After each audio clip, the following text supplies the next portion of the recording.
Hey everybody, and welcome to Staples Center. Joey Ramirez here with Mike Trudell. Mike, Lakers erased a 19-point deficit against the Houston Rockets, a very good team. First game out of the All-Star break. What are we looking at right now?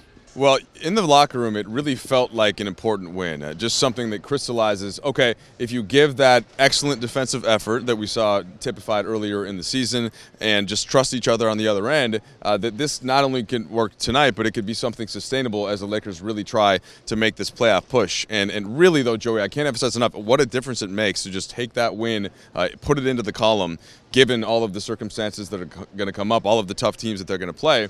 A lot of guys contributed, and of course LeBron James did a few things tonight.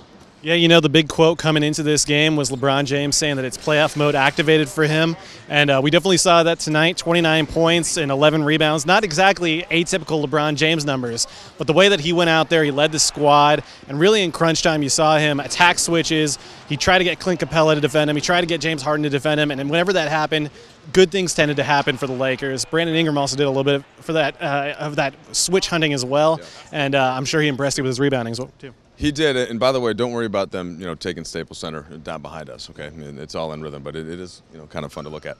Brandon Ingram had 13 rebounds, Joey, just one short of his career high, and Luke Walton actually pointed that out specifically. The reason the Lakers went small in part because they're still big if those guys are activated, and that's Ingram, that's Kuzma, that's LeBron basically playing center, and then Josh Hart coming in, who was terrific, plus 22. Didn't play in the first half, played 18 minutes in the second half. He's been battling the knee tendonitis, and with him out there as essentially a power forward, sort of, like that's the way that he plays basketball, those guys were really on a string. And the collective energy that they had was something that we just didn't see a lot of before the All-Star break, and once again, that's the kind of thing they have to carry forward, and they could be a problem heading up in the Western Conference. Yeah, there's so much that we could dive into when it comes to the defensive side. Like you said, Josh Hart coming in cold off the bench and providing those minutes. Brandon Ingram with his length tonight. Yeah. Reggie Bullock really taking care of James Harden as much as a guy could take care of a guy like James Harden. And speaking of Harden, the guy fouled out for just the second time in 3 years. Chris Paul also fouled out, and the Lakers, they held the Houston Rockets, one of the most high foul drawing teams in the league, to 2 free throw attempts in the second half and 0 in the fourth quarter. Just disciplined defense all around from the Lakers tonight. And I love a good screen, Mike. Brandon Ingram's getting some really good screens, especially for a guy of his frame.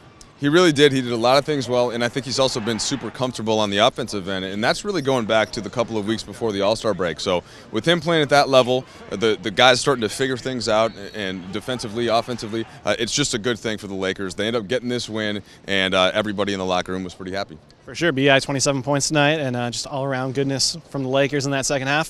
For Mike Trudell, who is going to New Orleans to see what the Lakers have in store next, I'm Joey Ramirez. We'll see you later.